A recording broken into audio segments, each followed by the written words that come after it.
इस वीडियो में हम फाइनेंशियली फ्री होने के लिए 30 एसेट्स के बारे में जानेंगे। इनमें से कुछ एसेट्स आइडियाज वॉरेन बफे की बचपन की बुक 1000 वेज टू मेक $1000 से बताए गए हैं और कुछ आइडियाज वो हैं जो मेरे फ्रेंड या किसी नोन ने एग्जीक्यूट करे हैं। तो आई होप इस वीडियो को सुनने के बाद बहुत से आइडियाज आपके ब्रेन में आएंगे। So let's start my dear brothers and sisters. सबसे पहले जो लोग नहीं समझते तो फाइनेंशियली फ्री होने का मतलब ये है कि हमें इतना पैसा हर महीने मिलता रहे जिससे हमें अपनी बेसिक नेसेसिटी के बारे में ना सोचना पड़े। तो बेसिकली फाइनेंशियली फ्रीडम अचीव करने के दो तरीके हैं। 1, इतना कैश सेव कर लो कि हमें उससे पूरी जिंदगी पैसा मिलता रहे और ये अप्रोक्सीमेटली आता है 25 टाइम्स हमारी एनुअल इनकम के। यानी अगर हर महीने आपको 1 लाख रुपए चाहिए तो साल के हुए 12 लाख और उसका 25 टाइम्स हुआ 3 करोड़। अगर हमें हर महीने के 50,000 चाहिए तो साल का हुआ 6 लाख और 12 महीने के हुए 1.5 करोड़। यानी बहुत से लोगों के अकॉर्डिंग ये एक ऐसा नंबर है जिसे सेव करने के बाद हम फाइनेंशियली फ्री हो सकते हैं। सेकंड तरीका है इतने पेपर एसेट्स जैसे कि dividend paying shares etcetera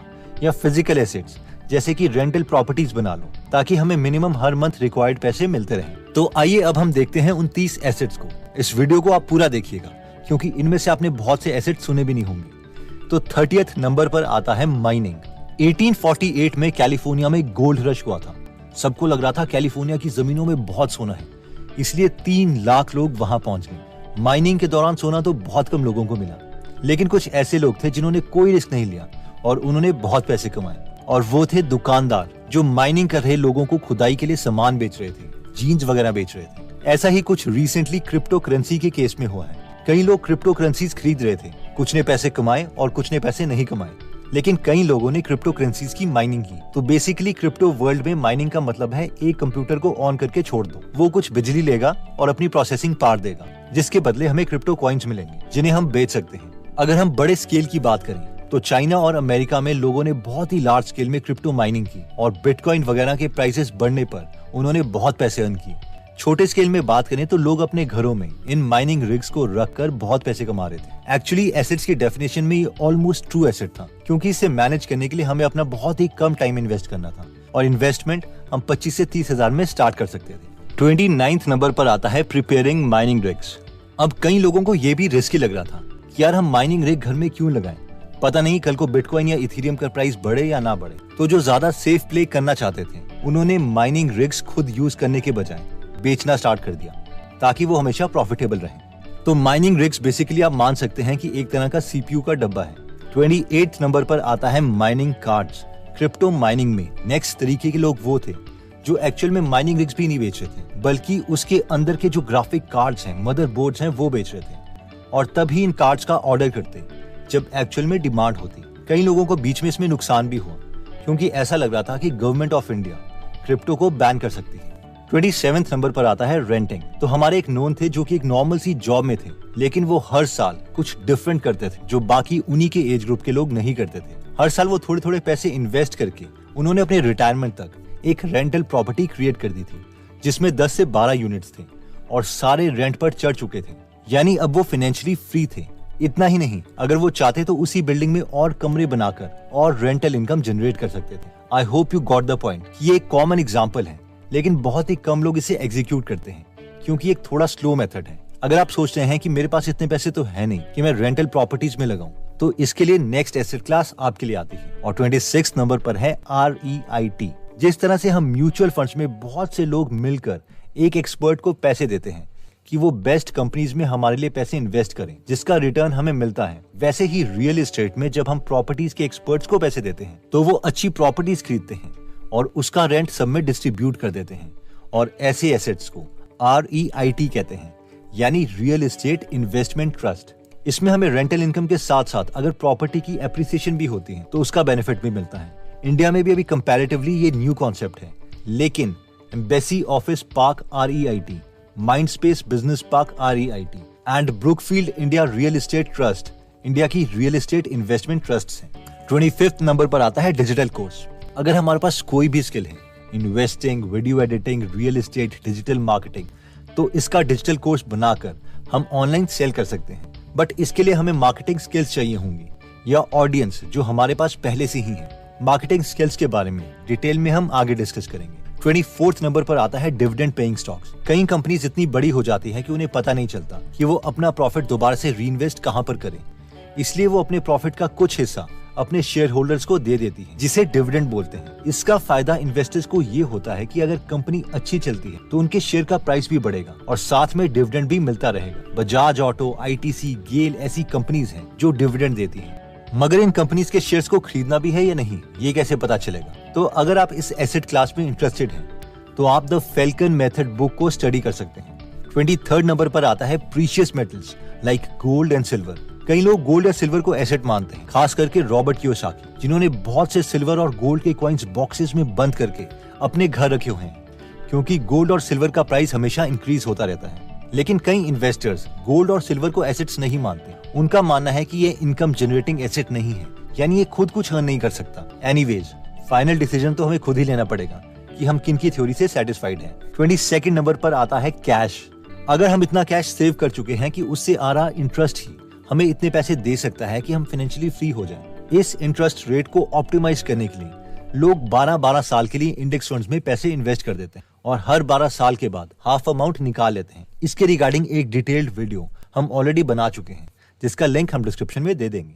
21st number पर आता है ऑनलाइन ई बुक। ह्यू सी हावी एक अमेरिकन साइंस फिक्शन राइटर हैं, जिन्होंने बहुत ही फेमस साइंस फिक्शन सीरीज सीलो लिखी थी। तो शुरू की बुक्स इन्होंने सेल्फ पब्लिश की थी Amazon Kindle में, जो कि ऑलमोस्ट फ्री है। और एक वक्त था जब इनकी हर महीने 20,000 से 30,000 कॉपीज बिक रही थी, जिसका मतलब है कि करीबन 1 करोड़ रुपए पर मंथ। बट मैंने देखा है इंडिया में बहुत मुश्किल है इस तरह की सक्सेस को रेप्लिकेट करना, क्योंकि बहुत ही कम लोग कंटेंट के लिए पैसे स्पेंड करते हैं। लेकिन अगर आप फॉरेन कंट्रीज के लिए कंटेंट लिख सकते हैं या फिर मार्केटिंग में अच्छे हैं तो ये काम कर सकता है।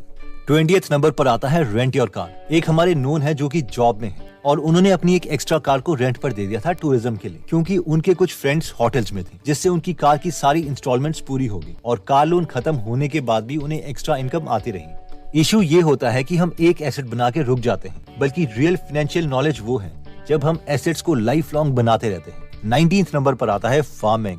फार्मिंग, स्पेशली मशरूम फार्मिंग, ऐसी चीजें हैं जिसमें काफी पोटेंशियल है, स्पेशली अगर आपके आसपास कोई मंडी है जहां मशरूम की डिमांड है। मेरे एक फ्रेंड एक बार अपने नोन की स्टोरी मुझे बता रहे थे कि किसी ने मशरूम फार्म खोला था और वहां लोग काम करते हैं जो बीच में से मशरूम निकाल लेते हैं, और वो उसके मालिक पर हंस रहा था कि मालिक कभी विजिट ही नहीं करता। लेकिन मेरे ओपिनियन में तो मालिक इंटेलिजेंट है, जिसने खुद के लिए एसेट बना लिया है और वो प्रॉफिटेबल भी है। थोड़े बहुत मशरूम बीच में गायब हो भी जाए तो किससे फर्क पड़ता है। एनीवेज, 18th नंबर पर आता है लैंड।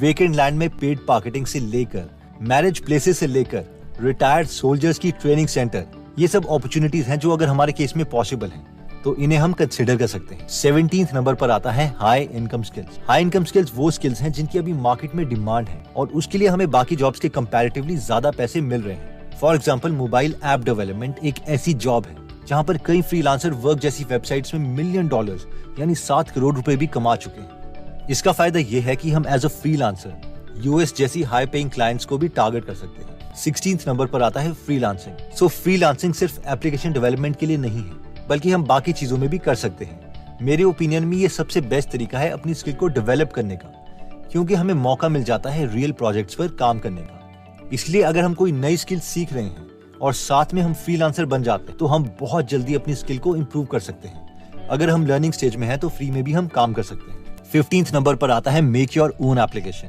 अगर आप ऐप डेवलपमेंट में अच्छे हैं और आपके पास कोई इन्फ्लुएंसर फ्रेंड है या ऐसा इंसान है जो मार्केटिंग में अच्छा है, तो आप दोनों मिलकर पार्टनरशिप में कोई प्रोडक्ट बना सकते हैं और अगर ये सक्सेसफुल हो गया तो आप दोनों बहुत जल्दी फाइनेंशियली फ्री हो जाओगे। 14th नंबर पर आता है equipment. Automatic paper plate making machine, डोना making machine, paper cup making machine, ऐसे इक्विपमेंट्स हैं जिनकी कॉस्ट 1 लाख रुपए के आसपास है, जो हमें काफी अमाउंट अर्न करके दे सकते हैं। अगेन प्रोवाइडेड इसमें हमारे पास ऑलरेडी कोई नोन होना चाहिए जो हमसे ये सब लेने के लिए पहले से तैयार हो, वरना इन्वेस्ट करने का फायदा नहीं है।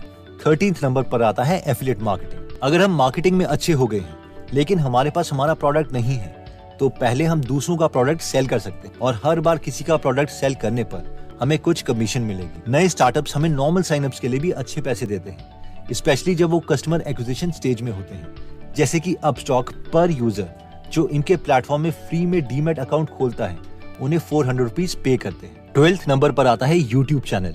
वैसे इसमें बहुत सी वीडियोस बन चुकी हैं एंड आई होप हम सब इससे फैमिलियर भी हैं। ये एक हाई इनकम स्किल है। अगर आपके पास ऑडियंस है तो वी कैन अर्न मनी और जल्दी हम फाइनेंशियली फ्री हो सकते हैं। मुझे इसके बारे में थोड़ी बहुत नॉलेज है, तो अगर आप इसमें इंटरेस्टेड हैं तो आप कमेंट कर सकते हैं ताकि मैं एक पूरा डिटेल्ड कोर्स बनाने की कोशिश करूं। 11th नंबर पर आता है रॉयल्टी। हमारे नेबर थे जो कि एक टीचर थे, तो उन्होंने अपने स्कूल स्टूडेंट्स की प्रैक्टिकल्स के लिए 1-2 बुक्स लिखी थी। अब ऑब्वियसली उनके स्कूल के स्टूडेंट्स तो उन्हीं की बुक्स खरीदेंगे जिनके लिए उन्हें बार बार कमीशन मिलती रही। I mean 10-15 साल तक कंटिन्यूअसली यही चलता रहा। 10th नंबर पर आता है बॉन्ड्स। अगर कंपनी के शेयर्स खरीदना हमें रिस्की लगता है तो शेयर्स के बजाय हम बॉन्ड्स खरीद सकते हैं। बॉन्ड्स का मतलब है कि हम कंपनी को उधार दे रहे हैं। अगर हमें कंपनीज पर विश्वास नहीं है तो हम reserve bank of India RBI से भी बॉन्ड्स खरीद सकते हैं। अभी इसमें 7.15% रेट अवेलेबल है, जो कि ज्यादा है FD से। 9th नंबर पर आता है एजेंट्स। मेरे एक फ्रेंड है जो कि क्वालिटी इंजीनियर थे और उन्होंने अपनी वाइफ को LIC एजेंट बनवा दिया, और क्योंकि बीइंग अ क्वालिटी इंजीनियर उन्होंने काफी पॉलिसी सेल की। तो I hope you got the point कि हाई पेइंग जॉब वाले भी अर्न कर रहे हैं। जहां तक कमीशन की बात है तो LIC की वेबसाइट के अकॉर्डिंग अगर हम 2000 रुपए वाली 10 पॉलिसीज भी पर मंथ सेल करते हैं तो साल की हमारी कमीशन बनती है 10,08,000 रुपए। और अगर महीने की 2000 रुपए वाली सिर्फ 2 पॉलिसीज भी सेल कर सकते हैं तो साल के 2,01,000 एक्स्ट्रा कैश हमें फर्स्ट ईयर मिलेगा और उसके बाद भी कमीशन मिलती रहेगी। 8 नंबर पर आता है फेसबुक एडवर्टाइजिंग। बहुत से मेरे ऐसे यूट्यूब फ्रेंड्स हैं जो फेसबुक एडवर्टाइजिंग को यूज करके डिजिटल प्रोडक्ट सेल कर रहे हैं, और सबसे इंटरेस्टिंग बात यह है कि उनका खुद का कोई प्रोडक्ट नहीं है। अभी वो क्या कर रहे हैं मैं वो रिवील नहीं कर सकता क्योंकि उनके एडवर्टाइजिंग कैंपेन्स चल रहे हैं। लेकिन फेसबुक एडवर्टाइजिंग एक मार्केटिंग स्किल है, और अगर इसे हम बिजनेस स्किल के साथ मैच कर देते हैं तो ये फाइनेंशियली फ्रीडम की तरफ हमारी जर्नी बहुत शॉर्ट कर देगा। नेक्स्ट नंबर पर आता है Airbnb। अगर हमारे पास कोई भी एक्स्ट्रा फ्लोर या वेकेशन होम अवेलेबल है जिसे हम यूज नहीं करते तो एक बेस्ट तरीका है कि हम उसे Airbnb में लिस्ट कर दें और उन्हें रेंट पर चढ़ा दें। जिन्हें नहीं पता, Airbnb एक एप्लीकेशन है जिसमें हम अपने घर का प्राइस और फोटोज लिस्ट कर सकते हैं और छोटी सी कमीशन के बदले टूरिस्ट उसमें रह सकते हैं। टूरिस्ट की आइडेंटिटी Airbnb से वेरीफाइड होती है। अगर हमारे घर में टूरिस्ट तोड़फोड़ करते भी हैं तो Airbnb 7 करोड़ तक का इंश्योरेंस हमें देता है। तो अगर आपका घर किसी ऐसी जगह पर है जहां पर टूरिस्ट आते हैं तो ये बेस्ट सोर्स ऑफ इनकम बन सकता है। 6th नंबर पर आता है एंजल इन्वेस्टिंग। इसमें कॉन्सेप्ट ये है कि अगर आपको किसी नए स्टार्टअप के फाउंडर पर यकीन है तो उसके बिजनेस में हम शुरू में इन्वेस्ट कर सकते हैं, और अगर वो सक्सेसफुल हो जाता है तो हमारे पैसे भी बहुत टाइम इंक्रीज हो जाएंगे, जो नॉर्मल इन्वेस्टिंग में पॉसिबल नहीं है। हाँ, तो 50 लाख लगाए थे। इन्वेस्टर को एग्जिट मिला अबाउट 3 साल पहले 2018 में, आई थिंक 18 या 17 में उनके स्टेक को किसी ने 28 करोड़ में खरीद लिया। वैसे ये ऑप्शन हर किसी के लिए अवेलेबल नहीं है क्योंकि मैक्सिमम केसेस में इसके लिए हमें अक्रेडिटेड इन्वेस्टर होना पड़ता है। इंडियन गवर्नमेंट के अकॉर्डिंग जो ऑर्गेनाइजेशन सेबी से रेगुलेटेड नहीं है, अगर हम उन कंपनीज में इन्वेस्ट करना चाहते हैं तो हमारे पास कम से कम 5 करोड़ रुपए होने चाहिए लिक्विड फॉर्म में, और साल के ग्रॉस 50 लाख रुपए इन्वेस्ट होने चाहिए। अब आप सोच रहे होंगे कि अगर हमारे पास इतने पैसे होते तो हम तो पहले से ही फाइनेंशियली फ्री होते। And yes, you are right, but ये पॉइंट था तो आई थॉट कि मुझे शेयर करना चाहिए। 5th नंबर पर आता है business. This is one of the best and my favourite वे, क्योंकि शायद मैं खुद भी इसी तरफ इंक्लाइंड हूँ। तो अगर हम अपने किसी फ्रेंड या नोन के साथ मिलकर कोई स्टार्टअप खोलते हैं और वो सक्सेसफुल हो जाता है तो फाइनेंशियल फ्रीडम का अमाउंट कुछ ही सालों में अचीव हो सकता है। बिजनेसेस में मेरी एक रेकमेंडेशन रहेगी, एक कॉन्सेप्ट है फर्स्ट हु देन व्हाट, यानी पहले ये डिसाइड कर लो कि बिजनेस में साथ में कौन चाहिए और बाद में ये डिसाइड करो कि करना क्या है। क्योंकि ज्यादातर बिजनेसेस तभी फेल होते हैं क्योंकि फाउंडर्स के बीच में रिलेशनशिप ही स्ट्रेसफुल टाइम में खराब हो जाता है। 4th नंबर पर आता है index fund. Index fund is one of the easiest way financially free बनने का। इसमें सबसे अच्छी बात यह है कि हमारे पैसे ऑटोमेटिकली कटते रहेंगे अगर हम सिर्फ स्टार्ट करते हैं तो। लेकिन इसमें इशू ये आता है कि ज्यादा लोग इसमें इन्वेस्ट नहीं करते हैं क्योंकि उन्हें लगता है कि बहुत ज्यादा टाइम लगेगा, और एक्चुअल में लगता भी है 10, 20, इवन 30 साल तक। बट अगर हम वैसे भी किसी न किसी गोल के लिए लॉन्ग टर्म प्लानिंग कर भी रहे हैं तो हम इसे कंसिडर कर सकते हैं। 3rd नंबर पर आता है sell designed T-shirt online. Again, अगर आप फेसबुक एडवर्टाइजिंग में कंफर्टेबल हो या फिर आपका कोई नोन है जो FB एडवर्टाइजिंग में कंफर्टेबल है तो हम डिजाइन्ड टी-शर्ट सेल कर सकते हैं।